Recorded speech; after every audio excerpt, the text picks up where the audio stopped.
오늘 저희가 허락하신 하나님의 말씀은 골로새서 4장 10절로 18절 말씀입니다. 골로새서 4장 10절로 18절 말씀을 찾으셨으면 한 목소리로 함께 합독하겠습니다.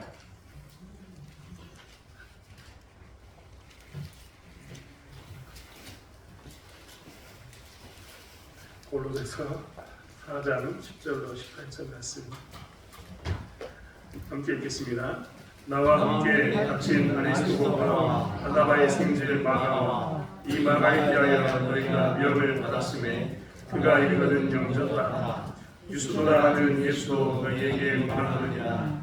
그들은 플레파이나 이들과는 하나님의 나라를 위하여 함께 역사하는 자들이니 이런 사람들이 나의 위로가 되었느니라.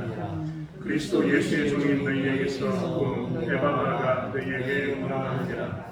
그가 항상 너희를 위하여 애써 기도하며 너희로 하나님의 모든 뜻 가운데서 완전하고 확신 있게 서기를 구하나니 그가 너희와 라오디게아에 있는 자들과 히에라볼리에 있는 자들을 위하여 마음을 수고하는 것을 내가 증언하노라.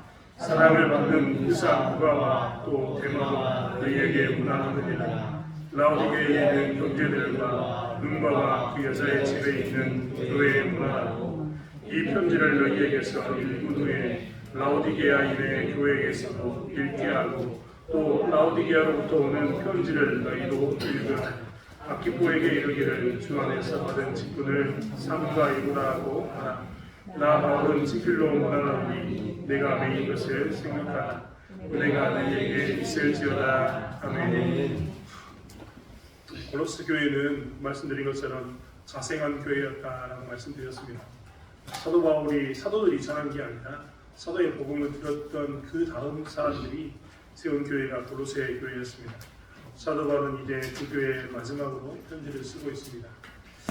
편지의 마지막에 사도 바울이 썼던 사람들의 이름을 곰곰이 살펴보면 사도 바울의 마음이 어땠는가 우리 이것을 좀 더 알 수 있습니다. 우리는 사도 바울의 목회 사역이 사도 바울 혼자의 사역일 것이다 라고 생각합니다. 우리가 사도 바울의 그 사역 가운데 그가 1차, 2차, 3차, 4차 전도여행을 갔는데 그 전도여행 가운데 대부분 다 기억하라고 하면 아마 사도 바울은 처음에 바나바와 함께 갔다라는 정도까지만 기억할 겁니다. 하지만 오늘 골로새서의 편지만을 보아도 사도 바울의 일행은 항상 많았습니다. 즉 그는 항상 혼자 사역한 게 아니라 팀 사역으로서 많은 사람들과 대동된 모습 가운데 있었다는 겁니다. 사도 바울이 지중해를 건넌 사건에 대해서는 많은 역사학자들마저도 이 사도 바울이 지중해를 건넌 사건에 대해서 엄청난 의미를 부여하고 있습니다. 심지어는 우리가 잘 알고 있는 토인비라는 역사학자도 이 사도 바울이 배를 타고 건너갔던 이 유럽을 향한 이 배는 인류의 문명을 바꾸는 사건이었다고 평가할 만큼 엄청난 사건인 게 분명합니다. 그런데 중요한 것은 이런 엄청난 사건이 한 사람, 사도 바울에 의해서 이루어진 게 절대 아니라는 겁니다. 사도 바울의 사역은 대부분 다 그의 혼자의 사역이 아니라 팀의 사역이었습니다. 즉 한 사람이 사역이 아니라 공동체가 한 사역이었던 겁니다. 공동체의 사역이었지만 대표자가 사도 바울이기 때문에 항상 사도 바울이 먼저 거론되어졌고 사도 바울의 이름이 좀 더 드러났을 뿐입니다. 만약에 상급으로 따진다면 사도 바울의 상급보다는 지금 보이지 않는 수많은 동역자들의 상급이 하늘에서는 더 클 줄 믿습니다. 왜냐하면 사도 바울의 이 상급은 이미 땅에서 많이 드러났지만 그들의 상급은 드러나지 않았기 때문입니다. 아무튼 그만큼 많은 일들이 사도 바울의 주변에 있었는데 그 일들을 감당하기 위해서 그만큼 많은 팀들이 그 일을 위해서 예수고 수고했다는 것을 부인할 수는 없습니다. 오늘 성경에도 사도 바울은 마지막 골로새 4장 10절부터의 문안에 대해서 이야기하는데 이 문안에 대해서 이야기하는 것은 자기 주변에 있는 사람들의 이야기를 골로새서 사람들에게 이야기해 주는 겁니다. 내 주변에 지금 누가 있는데 이 사람들도 너희들에게 지금 나와 동일한 마음을 가지고 이야기를 하고 있어. 동일한 마음을 나누고 있어라고 이야기해 줍니다. 대표적으로 먼저 나와 있는 사람들은 아리스도고와 바나바의 생질 마가 그리고 유수도가 먼저 등장하게 됩니다. 이 사람들은 대표적인 오늘 성경 본문에 의하면 할레파입니다. 할레파라는 것은 그들이 어떤 사람이냐면 유대인이었음을 이야기합니다. 그들에게 있어서는 이렇게 잘 나가는 유대인들이 있었습니다. 유대인 노역자 3명의 이름 아리스다고 마가 유수도입니다. 아리스다고라는 사람은 사도행전 19장 29절에 등장하는데 그는 원래는 마게도니아에서 난 사람이었습니다. 하지만 그는 로마에 가는 사도 바울의 배편에, 즉 마지막 전도 여행인 잡혀서 재판을 받기 위해서 로마를 가는 길에 이 아리스토고가 직접 사도 바울을 돕기 위해서 같이 감옥에 갇힌 자가 됩니다. 우리가 생각하는 감옥과 로마 시대의 감옥은 완전히 다릅니다. 여러분 나중에 한번 찾아보십시오. 우리는 감옥이란 평지에 들어있습니다. 나무의 틀로 짜져가지고 이런 감옥을 만듭니다만 로마인들은 땅을 팝니다. 땅을 파서 밑에 구덩이를 크게 만듭니다. 그리고 그 구덩이 가운데 밧줄을 내려가지고 사람을 넣다 뺐다 합니다. 그러니까 그 밑에 들어가면 지하층의 감옥에 들어가면 아주 끔찍한 감옥이 되는 겁니다. 빛이 들어오지 않는 그런 곳에 갇히는 그런 감옥, 이런 게 감옥입니다. 물론 사도 바울은 좀 더 편한 가택에서 감옥 생활을 했을 거라고 생각하지만 남의 감옥에 따라간다는 것은 쉽지 않은 일입니다. 그런데 이 아리스토고는 기꺼이 사도 바울의 복음 사역을 위해서 사도 바울의 건강 상태나 이런 것들을 돕기 위해서 그 스스로가 사도 바울과 함께 제수가 되고 감옥에 직접 들어가는 그 일들을 감당합니다. 그 밑에는 바나바의 생질 마가에 대해서는 우리가 너무나 잘 알고 있습니다. 이 마가는 훗날 이 본문에 나와 있지만 그를 영접하라고 나오는데 마가 또한 바나바의 생질 마가 또한 문제아 중에 문제였습니다. 하지만 그 또한 어떻게 되느냐, 훗날 돌아와서 복음서를 기록하는 사람이 됩니다. 여러분 전도여행을 하다가 도망가는 사람 좋아하겠습니까? 바나바의 족하는 게 분명하지만 그는 사도행전 15장에서 같이 1차 전도여행을 하다가 가장 힘든 지역이 나오자마자 뭐라고 얘기했냐면 나는 여기서부터는 못 가겠어 하고 그는 그의 인생 가운데서 전도여행을 갔다가 되돌아서 어떻게 되냐면 자기 고향으로 돌아가 버린 사람입니다. 훗날 이 마가의 문제 때문에 사도 바울은 바나바와 다툼까지 할 만큼 이 마가는 문제아 중에 문제아, 전도팀의 문제아였습니다. 하지만 그는 나중에 어떻게 되느냐, 훌륭한 조력자가 되었고 훌륭한 도우미가 되어서 사도 바울과 함께 복음을 나눴습니다. 유수도 마찬가지입니다. 유수도란 여기 11절에 유수도라 하는 예수가 나오는데 이 유수도라 하는 예수, 즉 이름은 예수고 유수도라고 이야기하는 이름이 들어있다고 표현합니다. 헬라어와 히브리어 언어 때문에 이렇게 이름을 거론했지만 이 유수도라는 이름은 당시에 많은 사람들이 썼던 이름 중에 하나입니다. 하지만 이 유수도라는 이름은 나중에 쓰임받지 않지만 아무튼 유수도라 말 의미 자체가 의롭다라는 말이 됩니다. 이 의롭다라는 말 자체처럼 그는 사도 바울의 근처에서 항상 많은 일들을 감당했고 많은 역할을 감당해 줬던 사람입니다. 특별히 그들은 하나님의 나라를 위하여 함께 역사하는 자다라고 이야기하면서 하나님의 나라를 위해서 목숨을 걸었던 유대 계열의 사람들이었음을 보게 됩니다. 이제 12절부터에 나와 있는 부분에는 헬라 계열 사람들입니다. 이들은 유대인이 아닙니다. 에바브라는 우리가 잘 알고 있는 것처럼 헬라 계열의 사람이었고요. 뒤에 나오는 사람들도 마찬가지로 계속해서 누가나 데마 같은 사람들도 대부분 다 헬라파, 즉 헬라 계열에서 예수 믿는 사람이 되었던 겁니다. 즉 이들의 팀 사역에는 이렇게 유대인과 이방인이 섞여 있는 모습 가운데 있었던 겁니다. 사실 팀 사역을 하면서 교회가 팀 사역을 하면서 힘을 내야 되는데 팀 사역을 방해하는 경우가 정말 많은데 그 중에 첫 번째가 바로 이렇게 구별됨입니다. 서로를 구별해서 연합하지 못하는 겁니다. 나는 유대인이다 라고 이야기하는 사람이 있는가 하면 나는 헬라인이다 라고 이야기하는 사람이 있습니다. 그래서 마치 헬라파 과부와 유대파 과부가 서로 다투었던 것처럼 팀 사역을 감당해야 됨에도 불구하고 어떤 때는 나는 유대파이다, 나는 헬라파이다 라고 구분하는 모습 가운데 나타나는 모습이 너무나 많습니다. 오늘날 우리 교회는 정말 감사하게 한국 사람들만 모여 있습니다. 그렇지 않습니까? 혹시 외국인 있으십니까? 축복합니다. 그분 있으면 정말 제가 감사할 것 같아요. 우리 교회에 외국인이 좀 있었으면 좋겠습니다. 왜 꿈꾸냐면 같이 예배 드린 것도 정말 행복할 것 같아서 꿈꾸고 있지만 중요한 것은 외국인이 있으면 그가 속해 있는 나라에 대해서 우리가 복음에 또 참여할 수 있지 않습니까? 예를 들면 여기에 필리핀 사람이 한 분 계시거나 베트남 분이 계시거나 혹은 중앙아시아의 탄탄탄이라고 이야기하는 우즈베키스탄, 키르기스탄 이런 곳에 사람이 있다면 우리는 그들과 함께 여기서 같이 복음을 살아가면서 뭘 할 수 있냐면 베트남에 가서 사역할 수 있고 필리핀에 가서 사역할 수 있고 우즈베키스탄, 키르기스탄, 중앙아시아 이런 탄탄탄에서도 사역할 수가 있는 겁니다.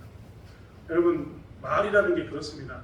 우리가 지금 한국말만 하니까 한국 사람들은 한국을 떠나면 힘을 못 쓸 때가 정말 많습니다. 안 그렇습니까? 외국 여행 가가지고 외국 나가면 물 하나 사 먹기도 힘듭니다. 물 먹으면 이거 주시오라고 그렇게 해야지만 주는 그런 상황에 직면할 수 있는데, 외국인이 있으면 그들이 예수를 믿게 되면 그들과 함께 외국에 가서 함께 복음 사역을 하면 얼마나 범위가 넓어지겠습니까? 이런 것들이 정말 필요하기 때문에 저는 우리 교회에도 그런 사람이 있었으면 정말 좋겠다라는 생각을 많이 합니다. 그런데 대부분은 이렇게 되면 쫄깃지기가 쉽습니다. 나누어서 다투기가 굉장히 쉽습니다. 우리 교회는 다행히 이렇게 한국 사람만 모였으니까 우리는 그러면 여기에는 해당이 안 된다라고 생각하시는 분이 계실지도 모릅니다. 하지만 교회는 정말 조심해야 되는데, 교회 안에서 각 부서가 나눠지는 것을 정말 조심해야 됩니다. 교회가 크면 클수록, 사람이 많으면 많을수록 부서가 중심이 되는 경우가 정말 많습니다. 중고등부, 주일학교, 남전도회, 유전도회로 저희도 이렇게 부서가 있는데, 저희도 나눠진 부분들이 있는데 가끔은 이 부서들이 서로 싸우게 됩니다. 주일학교가 주일학교만 생각합니다. 중고등부가 중고등부만 생각합니다. 남전도회가 남전도회만 생각하고 유전도회가 여전도회만 생각합니다. 이런 것을 뭐라고 이야기하냐면 부서 이기주의라고 이야기합니다. 이기주의는 이기주의인데 부서를 생각하는 이기주의입니다. 그 안에 속해 있는 사람은 다 이렇게 이야기합니다. 우리 부서만 생각하자, 우리 부서만. 그 말이 한편 맞습니다만 우리 부서만 생각해서는 절대 안 되는 게 있습니다. 그 상황에서 자기 부서만 생각해서 이야기를 나누더라도 교회의 공동체를 바라보면서 각각의 부서의 영향을 생각하면서 각각의 부서가 어떻게 융합해서 잘 움직일 것인가에 대한 이야기를 나눠야 합니다. 그래야지만 교회가 어떻게 되느냐, 이기주의에 휩싸이지 않고 공동체로서 팀 사역을 감당할 수 있기 때문입니다. 우리 중고등부 친구들 얘기 안 되는데요. 중고등부 친구들은 주일학교 친구들을 잘 살펴줘야 됩니다. 귀찮다, 내 동생 거기 있는데 귀찮다, 이런 말 하시면 절대 안 됩니다. 왜 안 되냐면 그 아이들이 곧 중고등부가 됩니다. 곧 그 친구들 1년, 2년만 있으면 곧 중고등부가 됩니다. 이제 우리 교회 성령이가 6학년인가요? 6학년인데 그 1년만 있으면 중고등부입니다. 무섭게 생각이 되십니까? 여러분 여기 중고등부 앉아있는데요. 이 아이들은 언제까지나 어리다고 야야 부르시면 절대 안 될 겁니다. 이 친구들 조만간 청년부 됩니다. 우리 여기 지금 자리에 태영이가 없는데 우리 미가 앉아있는데 이 친구들은 이제 고3입니다. 1년만 있으면 청년부가 됩니다. 사실 우리는 굉장히 우리 부서만 생각하면 된다라고 생각하지만 다 연결되어 있어서 대학 청년부들은 뭘 해야 되냐면 어른들은 이 중고등부를 잘 연계해야 되고 중고등부는 주일학교 친구들을 잘 살펴야 합니다. 그들을 잘 살피다 보면 자연스럽게 어떻게 되면 우리 부서가 든든해집니다. 세워져 간다는 겁니다. 남전대와 여전대도 마찬가지입니다. 남전대와 여전대만 신경 쓰자 일견 그 말이 맞는 것 같습니다만 교회를 바라보는 전체적인 시각도 필요합니다. 교회가 크면 클수록 많은 사람들이 부서 이기주의에 빠져서 왜 안 해주냐라고 자꾸 이야기하는 경우가 너무나 많습니다. 지도자가 되어서 그런 일이 볼 때마다 항상 하는 이야기가 있습니다. 기다려달라. 어떤 부서는 정말 잘해서 성큼성큼 앞으로 가는 부서가 있습니다. 하지만 어떤 부서는 이제 시작하면서 조그맣게 잔발로 깡충깡충 뛰어가는 부서도 있습니다. 그러면 어디에 맞춰야 될 것인가에 대해서 수없이 교회는 고민하게 됩니다. 이 부서는 뭘 해달라, 저 부서는 뭐 해달라, 서로 각자 해달라는 게 다 다양합니다. 그럴 때마다 교회는 무엇을 해야 될까 정말 고민이 많이 됩니다. 그때마다 부서가 아니라 팀 전체 교회를 바라본 사람들은 무엇을 할 수 있냐면 기다려달라라고 이야기하면 기다릴 수 있습니다. 좀 더디 가자고 이야기하면 더디 가는 템포에 맞추면 됩니다. 사실 그게 참 어렵습니다만 그렇게 각자가 각자의 그 역할에서 이 영역에서 서로를 생각하면서 사역이 진행됐을 때 공동체는 건강한 공동체가 됩니다. 그리고 든든한 공동체가 되는 것이지요. 방금 이야기했던 것처럼 유대인들은 유대인들만 가지고 살아가겠다라고 이야기하거나 헬라인들은 헬라인들만 가지고 살아가겠다라고 이야기하면 이 사도 바울의 팀은 쪼개졌을 겁니다. 그런데 그들은 기회가 되면 유대인을 만나면 유대인 위주로 헬라파에 해당했던 사람들이 돕게 되고 헬라파인들을 만나면 헬라 사람들을 만나면 헬라인들 위주로 헬라파 사람들이 할 때 유대인들이 돕게 되고 하는 이런 팀 사역을 잘 감당했던 겁니다. 그래서 사도 바울의 이 전도팀은요 1차, 2차, 3차, 4차 전도여행을 떠나면서 엄청나게 많은 교회를 세우고 열매를 맺게 됩니다. 팀 사역이라는 게 이렇다는 겁니다. 그렇기 때문에 우리는 비록 대한민국 사람만 모여 살고 있지만 우리가 정말 조심해야 될 것은 부서 이기주의나 협동하지 못하는 것과 싸우는 이 문제 가운데서 우리는 깊이 생각하고 있어야 합니다. 그리고 혹여라도 우리 부서가 잘 나가고 있지만 상대방의 부서가 연약하다면 그들을 돕기도 하고 살필지도 않은 그런 여력이 좀 있어야 합니다. 그리고 교회는 항상 전체를 바라보면서 함께 모여서 이야기를 나누고 더디 갈 때는 더디 가고 함께 합력할 때는 합력하고 또 빨리 갈 때는 빨리 가는 그런 일들을 감당해야 될 줄 믿습니다. 그게 진짜 공동체의 아름다움을 만들기 때문입니다. 사도 바울의 팀은 이렇게 바로 이런 부분이 잘 되었던 팀 중에 하나입니다. 두 번째로 사도 바울은 자기들의 팀 사역 가운데 무엇을 잘했었느냐? 그들은 큰 일과 작은 일을 구분하지 않았습니다. 복음 사역을 하다 보면 아까도 말씀드렸지만 사도 바울이 대표성을 가지고 있기 때문에 자꾸 대표자 이름은 거론되기 마련입니다. 대표자의 이름은 계속해서 거론된다는 겁니다. 하지만 우리가 오늘은 보지 않았지만 오늘은 이 사람들을 보았지만 지난 시간에 봤던 7절에 있는 두기고 같은 사람을 한번 볼까요? 여러분 두기고 같은 사람, 이 두기고 같은 사람은 무슨 역할을 했냐면 편지를 전달하는 역할을 했습니다.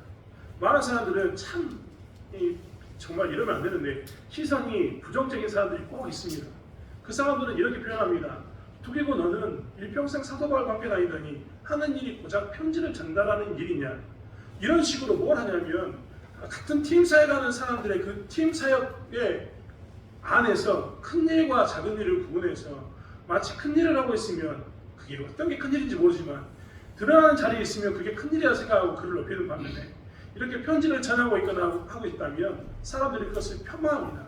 그리고 마치 작은 일을 하고 그것이 아무것도 아닌 것처럼 이야기하면서 그 사람들에 대해서 공격하면서 너는 그것밖에 하지 않느냐라고 이야기할 때가 너무나 많습니다. 하지만 팀 사역이라는 것은요 절대 그렇지 않습니다. 팀 사역이라는 것은 큰 일과 작은 일이 드러나는 일과 드러나지 않는 일이 있을 수 있습니다. 큰 일과 작은 일처럼 보이는 일이 있을 수 있습니다. 하지만 팀 사역은 그것이 맞물려서 진행이 되기 때문에 팀 사역이 되는 겁니다. 여러분 스위스라는 나라는요 시계를 잘 만드는 나라로 유명합니다. 시계를 잘 만든다라고 표현하는데 정확히 좀 더 이야기하면 정밀공업에 아주 능한 나라입니다. 정밀공업, 아주 작은 것의 부품을 아주 치밀하게 쪼개가지고 정말 잘 만드는 나라가 어디냐면 스위스입니다. 정밀공업을 잘하는 그 나라는요 시계만 잘 만드는 게 아니라 무기도 잘 만듭니다. 왜냐하면 정밀한 것을 나누기 때문입니다. 우리는 정밀한 것, 정밀공업이 별로 쓰임받지 않을 거라고 생각하지만 여러분 잘 보십시오. 여러분의 신발이 여러분의 발 사이즈에 조금만 맞지 않아도 불편한 것처럼 정밀공학이라는 것은 아주 작은 부분까지 다 맞춰주는 것이 무엇이냐면 정밀공학입니다. 시계를 보면 시계 안에 큰 톱니바퀴와 작은 톱니바퀴가 있습니다. 큰 톱니바퀴를 만드는 것은요 모든 회사들이 다 잘할 수 있습니다. 하지만 스위스는요 이 작은 톱니바퀴를 잘 만듭니다. 작은 톱니바퀴라고 이야기했던 이 조그만 톱니바퀴를 아주 정밀하게 만들어서 그 톱니바퀴가 잘 돌아가게 만듭니다. 왜 작은 톱니바퀴가 중요할까요? 작은 톱니바퀴가 큰 톱니바퀴에 물렸을 때 그때 이 작은 톱니바퀴 받는 힘이 더 많이 들 뿐만 아니라 이것이 하는 역할이 더 많기 때문입니다. 사실 시계에서 있어서는 큰 톱니바퀴나 작은 톱니바퀴나 다 중요합니다. 하지만 작게 만들면 만들수록 정밀하면 따지면 따질수록 작은 것에 대해서 좀 더 많은 부분 사람들이 신경을 씁니다. 그런데 우리는 정반대의 사고를 갖습니다. 작은 일을 하는 것처럼 보이면 그것은 폄하하고 그것은 잘못됐다고 생각하고 그것은 나는 아직 부족해서 그 일을 할 수 없는 사람이라고 치부할 때가 너무나 많습니다. 하지만 하나님의 나라의 사역에서는 특별히 팀 사역에서는 큰 톱니바퀴와 작은 톱니바퀴의 차이일 뿐 톱니바퀴가 맞물려야 돌아가는 것은 다 똑같은 위치입니다. 그리고 그것이 잘 맞물리면 맞물릴수록 작은 톱니바퀴가 그 역할을 잘 감당해주면 감당해줄수록 큰 톱니바퀴가 힘을 얻고 동력을 만들어내어서 오래가는 그런 시계를 만들어내는 그런 역할을 하게 된다는 것입니다. 그렇기 때문에 팀 사역을 할 때마다 우리가 정말 조심해야 될 것은 무엇이냐면 내가 작은 일을 한다라고 생각하는 게 아니라 나는 아주 세밀한 일, 정밀한 일을 한다라고 생각하고 살아야 합니다. 나의 사역이 보잘것없다라고 생각하는 게 아니라 이 사역을 내가 감당하지 않으면 큰 톱니바퀴가 돌아가지 않는다는 것을 생각하면서 우리는 사역을 나눠야 합니다. 그렇기 때문에 두기고 같은 사람이 편지를 보내주는 것, 사람들은 너는 지금도 편지나 나누고 있느냐라고 폄하할지 모르지만 우리는 그를 어떻게 생각하냐면 그의 역할에 대해서 굉장히 의미를 부여하고 그 역할이 얼마나 큰가를 우리는 살펴보아야 합니다. 특별히 두기고가 했던 일은 무엇입니까? 그는 그 편지를 보내면서 신실한 일꾼으로서 중개자 역할을 하면서 이 골로새서 교회와 사도 바울의 팀 사이에서 중개자 역할을 잘 감당했던 사람이 아니겠습니까? 그의 사역이 어디 작다라고 이야기할 수 있습니까?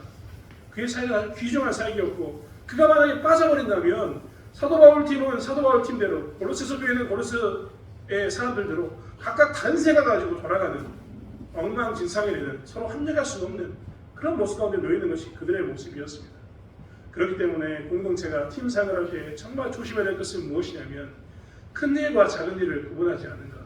사역에 드러난 일과 드러나지 않는 일을 구분해가지고 너는 드러나니까 잘하고 있고 너는 드러나지 않으니까 못하고 있다. 라는 식의 평가를 버려야 합니다.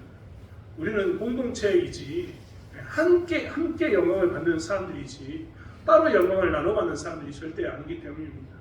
그리고 공동체로서 우리가 공동체의 팀 사역을 했던 이유는 무엇이냐면 몸된 교회가 머리된 그리스도의 영광을 드러내기 위해서이지 몸된 교회에 잘 돌아가는 것 자체가 목적이 아니기 때문입니다. 사랑하는 성도 여러분, 그렇기 때문에 우리는 무엇을 해야 되느냐? 우리의 팀 안에서 큰 일과 작은 일을 구분하지 않아야 합니다. 섬기는 일 가운데 계시면 모두 다 존귀합니다. 하나님의 사역을 감당하고 있다면 그게 어떤 일이든 그분은 위대하십니다. 그리고 그분은 지금 놀라운 하나님의 사역 가운데서 아주 정밀하고 핵심적인 역할을 감당하는 사람으로 서 있다는 것을 놓쳐서는 되지 않습니다. 예배드리는 일하는 사람은 그럴까요? 사실 예배드리는 사람도 마찬가지입니다. 우리는 1년을 나누면서 꼭 그렇게 이야기하지 않습니까? 예배드릴 때 우리는 어떻습니까? 저희가 우스갯말로 했던 말, 봄에는 꽃 구경 가고 여름에는 물놀이 가고 가을에는 단풍 구경 가고 겨울에는 스키나 스노보를 탄다고 눈 구경 간다고 이야기합니다. 사실 많은 사람들이 모든 계절에 다 하는 이야기가 무엇이냐면 다 바쁜 일이 하나씩 존재하고 있습니다. 하지만 우리는 그 모든 바쁜 것들을 즐거움을 포기하고 무엇을 선택했냐면 예배를 선택했습니다. 그리고 예배 자리에서 예배 자리를 지키고 있습니다. 사실 이 오후 예배까지 지키고 있는 것 이 자체가 사실 우리에게 있어서는 아주 중요한 일이고 팀 사역 중에 하나를 감당하고 있는 것입니다. 사실 내가 앉아서 이 예배 드리는 자체가 무엇을 주냐면 그 사람에게 힘을 주고 그 사람에게 혼자이지 않음을 또한 드러내주기 때문입니다. 여러분, 가장 힘든 일이 무엇입니까? 일할 때도 혼자 일하는 게 제일 힘듭니다. 혼자 일하는 게 제일 재미없습니다. 나 혼자 모든 일을 감당해야 될 때 지독한 외로움에 쌓였을 때 사람은 극단적인 선택을 할 때가 많습니다. 그렇기 때문에 사실은 혼자 신앙생활하는 게 아니라 내가 함께 있다라고 함께 예배드리는 것 이 자체도 어떻게 보면 귀한 팀 사역이고 팀 사역을 감당하기 위한 좋은 표대가 되는 것입니다. 그렇기 때문에 우리는 할 수만 있다면 예배도 함께 드려야 되고 함께 모여야 하고 함께 나눠야 되는 것을 보게 됩니다. 사랑하는 성도 여러분, 예배에 빠지지 마십시오. 예배에 동참하시면서 꼭 이렇게 고백하시면서 동참하셨으면 좋겠습니다. 나는 지금 하나님의 일을 하고 있다. 예배를 드리면서 하나님을 만나고도 있지만 나는 이것을 통해서 힘들어하고 외로워서 혼자 예배 드릴 수밖에 없는 그에게 힘을 주고 있다는 것을 기억하면서 우리는 하나님을 고백하는 그런 팀 사역 가운데 거하는 저와 여러분이 되길 원합니다. 마지막으로 공동체 사역을 하면서 우리가 해야 될 것이 있습니다. 그것은 무엇이냐면 사도 바울이 이야기한 것처럼 나 바울은 친필로 문안하노니 내가 매일 것을 생각하라. 은혜가 너에게 있을지어다 라는 말입니다. 사도 바울은 여러 가지 조언을 합니다. 너희들이 이런 일을 했으면 좋겠다. 저런 일을 했으면 좋겠다. 아키포에게 이야기했던 것처럼 교회를 네가 잘 감당했으면 좋겠다. 수많은 권면을 합니다. 하지만 그의 마지막 구절에는 나 바울이 친필로 문안하노니 내가 매일 것을 생각하라 라고 이야기합니다. 사도 바울이 매일 것을 생각하라 라는 이야기를 하고 있습니다. 그러면 은혜가 너에게 있을 거다라고 사도 바울은 이야기합니다. 팀 사역을 하면서 우리 가져야 할 마음이 바로 여기 있습니다. 우리는 우리의 메인 것 때문에 고민할 때가 많습니다. 우리가 어떤 일을 하다 보면, 특별히 일을 하다 보면 내가 하나님의 일을 이렇게 하고 저렇게 하다 보면 같이 하는 사람이 어떤 때는 우리에게 짐을 하나씩 맡길 때가 있습니다. 팀 사역하면서 힘든 때가 언제든가요? 바로 그런 때입니다. 내가 열심히 하고 있으니까 열심히 하고 있으면 같이 옆에서 꼬조를 맞춰서 하나만 도와줘도 좋겠는데 이 사람들이 손을 떼버리고 놔둬버리는 겁니다. 안 하겠다고 손을 털어버리고 나가버리는 것, 혹은 털면서 그 일을 누구에게 맡기냐면 잘하고 있는 나에게 하나 더 얹어주는 것 되어 있습니다. 가끔 우리는 그럴 때마다 내가 죽으면 죽으리라고 이야기하면서 내가 끝까지 하겠다라고 이야기하면서 하나님의 일이니까 내가 일을 악물면서 하겠다라고 이야기하고 그때를 받아들일 때가 있습니다. 하지만 사실 그럴 때마다 우리 안에 드는 것은 무엇이냐면 섭섭함입니다. 그리고 그럴 때마다 우리는 무엇이 느껴지냐면 심한 외로움과 자괴감에 빠질 때도 있습니다.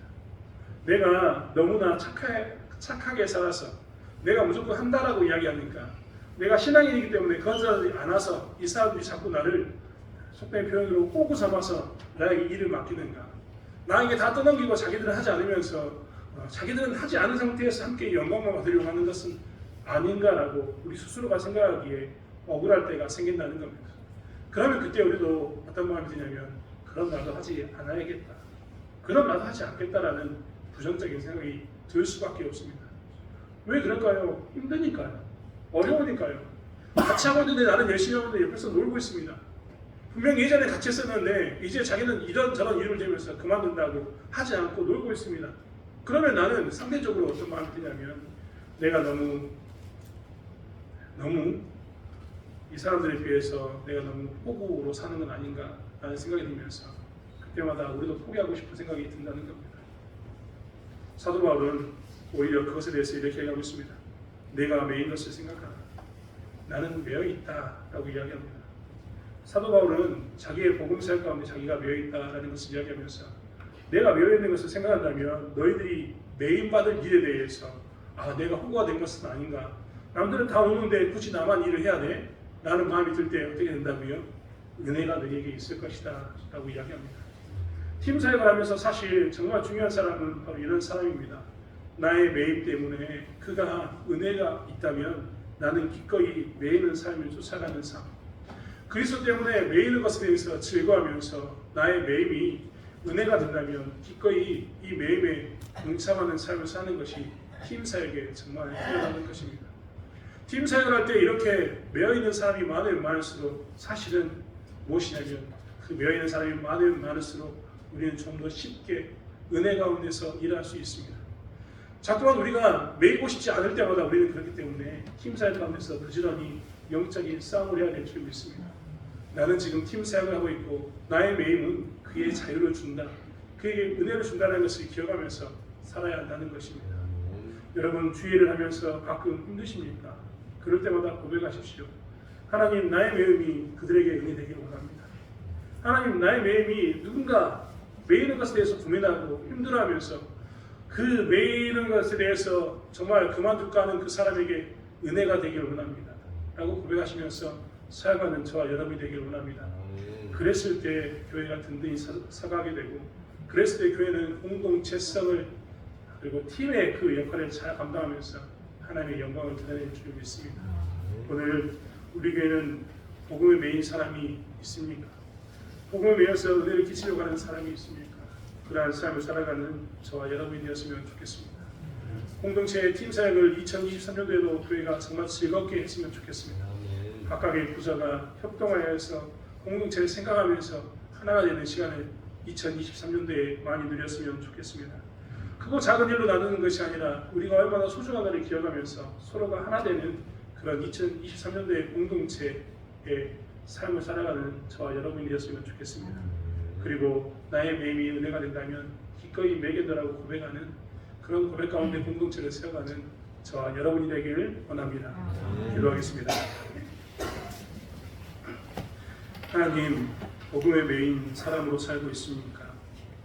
하나님, 나 혼자서는 아무것도 할 수 없고 오직 예수의 능력 가운데 우리가 함께 할 수 있음을 고백합니다. 그 우리 가운데 우리가 더 이상 아버지 하나님 부서 이기주의에 빠지지 않게 도와주시고, 그 우리 가운데 우리가 더 이상 크고 작은 일로 나누어서 평가하지 않게 도와주시고, 그 우리 가운데 하나님 내가 매인 것 때문에 은혜가 된다면 기꺼이 매겠나라고 이야기하는 저희들이 있을 수 있도록 붙잡아 주실 줄 믿습니다. 하나님, 대창교회가 2023년도 팀 사역과 공동체 사역 가운데서 즐거움을 회복할 수 있도록, 성장을 회복하고 은혜를 회복할 수 있도록 저희를 사용해 주실 줄 믿습니다. 감사드리며 예수님의 이름으로 기도드렸습니다. 아멘.